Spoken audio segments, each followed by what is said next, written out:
Geez, what questions do you have for us? How about that? Let's How do flip you it. guys like Vegas? I love it. I didn't like it at first, but now I do. And are you from LA or? Yeah, I'm from just like an hour north of LA. Oh, okay. Yeah, but at first I was not having a lot of fun, especially before Alex was here, because I didn't really have any friends at the time, and I was like working a lot. But then finally, when Alex came here, I gave him a good amount of work, and I got to hang out with him and stuff. So I had a friend there, so that was really good. And then I also made a couple other friends at the gym. Oh, sick. The one over here? Yeah. I never see you there, man. I did in the beginning when I saw Graham, because we didn't get our home gym built out yet. But then now that I have it built out, we don't really go to that gym anymore. Yeah, the weights don't go up very high there. No, and they You know don't what? I would love to go to the home gym. Why don't we turn this into a vlog? Can you train all of us for one episode? Yeah, that'd be cool. Really? Yeah. Alex, are you game? Dude, but I don't want him to go easy on me. Oh, you don't want to go easy? No, yeah, don't go easy. Can you on go me. so hard on us? Yeah. I could try something where you guys will have a hard time walking. Yes. Yeah. Yes. Let's do it. Do you know what the Murph is? That's like a CrossFit workout, right? I could barely walk the next day. And Oh, that's how I really? want to feel. Okay. Yeah. I don't want to know- feel like that, Yeah. but I'll do it. Do you know what a squat is? No, I couldn't walk no, the what next is day that? either. Yeah.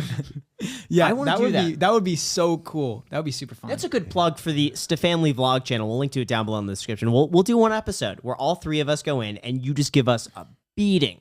Perfect. Like you just put us through the ringer. You're down the street. We could walk over there. Yeah. And we won't be able to walk back. Is family a big part of your, like, you too? Because I just heard family vlog channel too.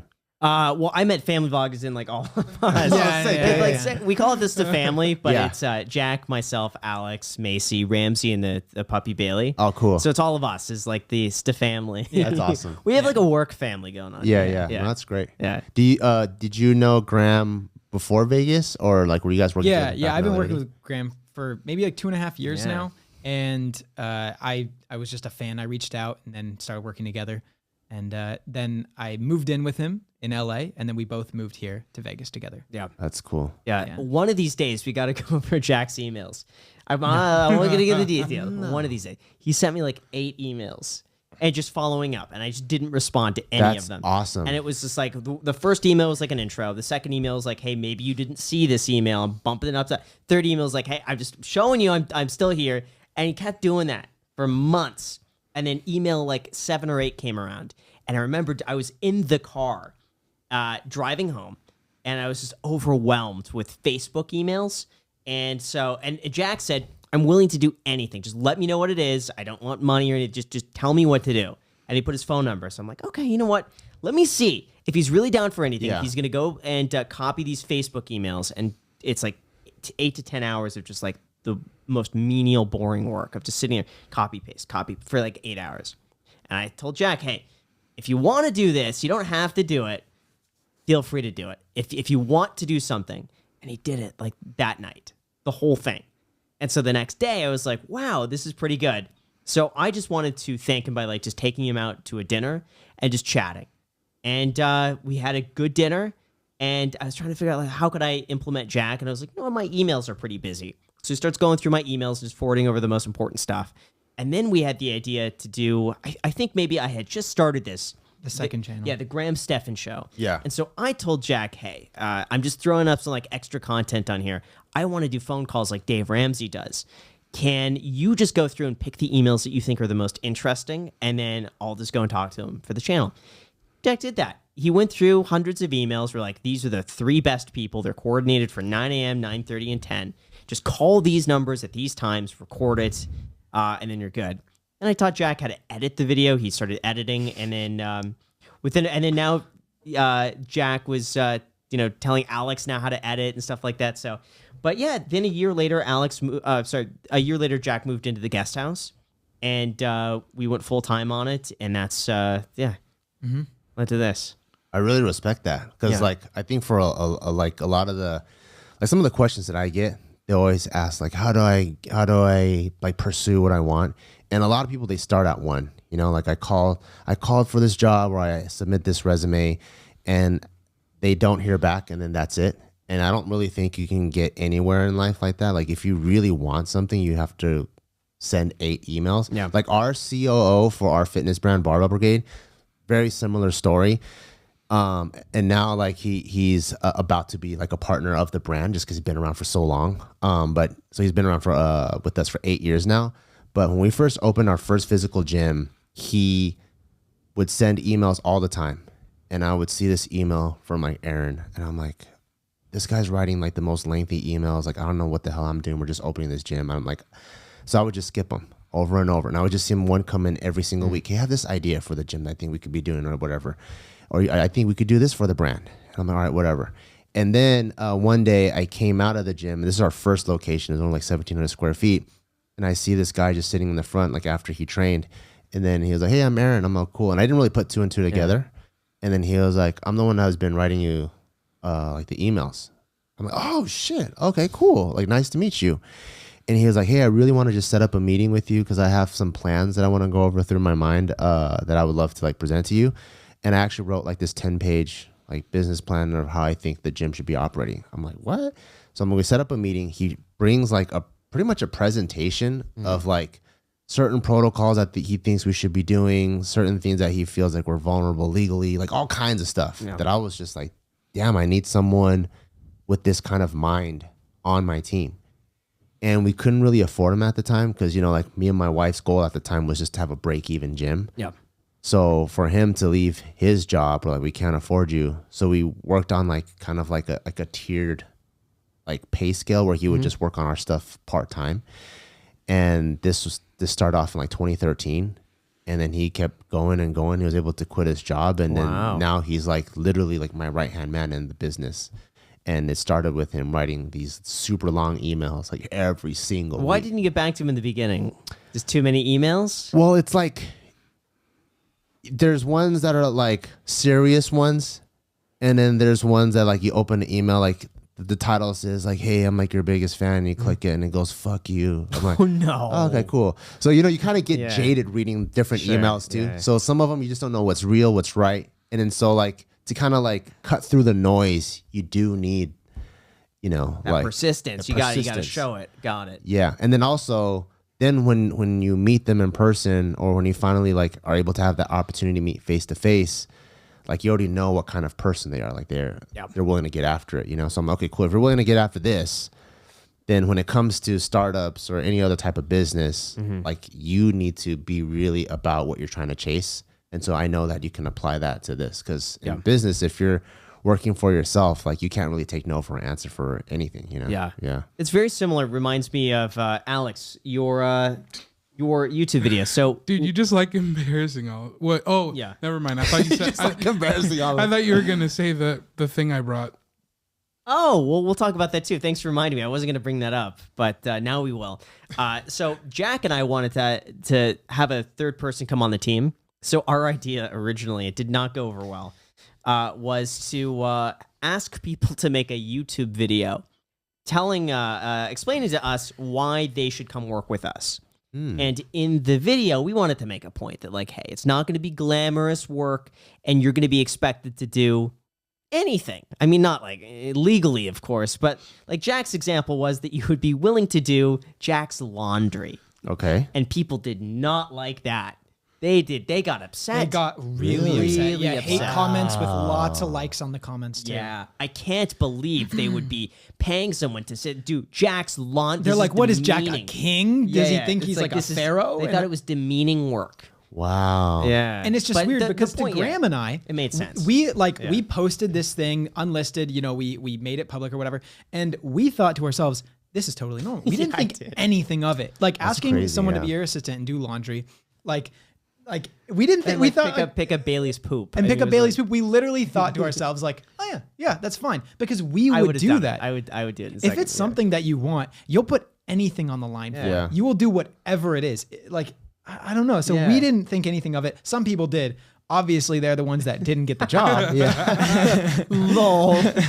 And here Alex is. Look at me now, guys. But he hasn't done my laundry. Yeah. Whoa. Yeah, that's crazy. Yeah, I mean, we never really seriously expected someone to do the laundry. It was more to say like case. Someone that would do something like that. Someone that would do anything. It was more so to. But that's literally what an assistant is. Like you can. To save your time. Yeah, you can. I mean, there's all kinds of assistants. There's personal assistants. There's executive assistants. There's people that go that like, I think like Diddy, for example, I think he has just like a wardrobe assistant because he needs to travel with 12 suitcases. Wow. So he can't have his like brain like focus on where his clothes and shoes are because he's gonna travel with like hundreds of pairs of shoes. So he has like an assistant just to, here's your necklace, sir, or here's, you know, like there's like, and I'm sure that person's doing the laundry. Yeah. And there's people that have like this is my vehicle's assistant because everywhere I travel, I'm gonna bring like 30 cars with me. Yeah. You got to find a way to keep them washed, clean, drive them, whatever. So like, I don't know. I think maybe people project their own insecurity on it, or I don't know. To me, like when you're hiring someone, as long as it's legal, there's everything else. It's up to the two people that make the agreement. We weren't forcing anyone to do anything. Yeah, because it's almost like, hey, my neck hurts. Can I pay you like $50 and you just massage me for 10 minutes? Some people might think that's demeaning, like, oh, you're gonna put your hands on someone else, you know? But it's like, well, if it's between these two people and it's legal, like any type of agreement should be fine. I don't know. My neck kind of hurts. Yeah. And I also think coming from like a startup entrepreneurial environment, that's just something you're used to. You know, like when we first had our JK studio, we were cleaning the bathrooms. Yeah. Like we take, like when we have guests come and they take a dump, and if it's not nice, we gotta clean it. We empty out the garbage. So I think like when you own a business, you're so used to doing everything from A to Z, even the stuff that people think it's, what was the word that they use? Like demeaning. Yeah. Like even the quote unquote demeaning thing. But I think it's because you've done it where you're like, it wasn't demeaning to me because I did it and I knew it was a necessary thing. So I'm just like, okay, cool. So now anyone else want to do this so I can continue to grow the business? Yeah. But yeah, I guess like for people, they have to. It's an ego thing. It could be. It could be. Yeah, yeah. And also people, look, it's easy for people to know their own worth, right? Yeah. But it's difficult for a business to know their worth. They kind of have to prove themselves before the business starts to understand, okay, this is, you know, the value that you can provide. Yeah. So they probably think that they, I don't know, are worth a lot more. Than. But anyway, we got Alex. And Alex had such a great YouTube video. It was very thoughtful. That's what I liked. It was very thoughtful, well planned out. A few like little inside things with coffee. It was just very creative, and that's what really stood out. And then when he showed up, here's the part he a little embarrassed about this. He shows up with a presentation of all the things that we should be doing or that he wants to take on. And he's like, the iced coffee hour needs a clips channel, so I want to do these clips and I want to post them here. And I want to do, you know, and he had a whole outline of what he wanted to do. And we're like, yeah, they're all pretty good ideas. I think there's maybe one that we hadn't done. I don't know why we hadn't. I know, Alex, you should go over that. Yeah, we should. Well, one of the things on there was getting this live switcher, which is implemented now, you know, so you're editing like on the fly. Yeah. That's Editing awesome. right now. Yeah, so what Alex does is we'll go through the video and just do a few fine clips and maybe parts where we've talked for a little bit too long. He'll clip it down a little bit and just make it more concise. So we'll take probably a video that's an hour and a half. Let's just say we'll take it down to about an hour 10. Usually there's about 20 minutes in there. Just cut it out. Yeah. No, that's awesome. And I think I hear like the same recurring theme, like where when you want something, you're persistent and then you over deliver. Like with you, you're like, I'll do this. And then you give him like just a small task of copying emails and you crushed it. He crushed it. My CEO crushed it. So I think like that's the type of attitude that you need to be successful. It just sucks that that's like not really what I think is taught in school. Yeah. Because I think what's taught is like the kind of like that wage mentality where if I do exactly this, then you pay me this. But then the problem is it's hard to grow from that mindset because, oh, you only scratch my back once. I'm only going to scratch your back once. Right. But then if you're like, but with the other mindset, oh, I'll scratch your back as much as you want. And they're like, oh, this guy's really cool. Here, have these 3 other projects that I think you should jump on. Yeah. Yeah. That's what I'm trying to do now with Alex. He's going to edit my first ever. I've never done this before. He's going to edit a video on my main channel. I'm going to give him that. Are you going to like are you going to be like super stringent on the back end or like I'm going to watch this over and over again? I don't know. I'm not. I want to leave the final edit or are you just going to let it go? No. Oh my gosh. No. I wouldn't do that. No, I told Alex I'm going to film the whole video by noon. Okay. So he has between 12 p.m. of tomorrow and until Thursday night to get this video to me, and then we're going to go through it and add in the final touches.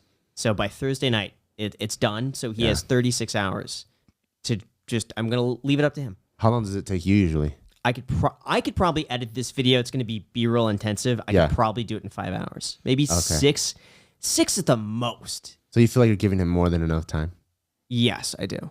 Okay, Yeah. that's pretty cool. I would say for me it's 5 hours. For Alex, I'd say it's probably 10. Just because he's going to learn the ropes. But are you up to the challenge, Alex, or do you feel like you're going to mess it up? No, I'm up for the challenge. Or do you think you're going to smash anything that Graham can even think, like you're knock it out of the park? I mean, I'm sure there's going to be a couple things that Graham's going to want me to change up, for his liking, for sure. And, I've only been editing full time for 6 months, but I think it'll be good. I think it's going to be really good. Yeah, Jack edits right now the Family Vlog channel, and those edits are incredible. But to incorporate this style of... said Jack. Sorry, Alex. Oh, okay. So Alex has been editing the vlog channel now full time, and the edits are incredible. But to incorporate his style a little bit with mine, so that it doesn't look like I didn't edit the video. I mean, that would be the goal, is that it looks the exact same. Yeah, the same feel of it. Same feel.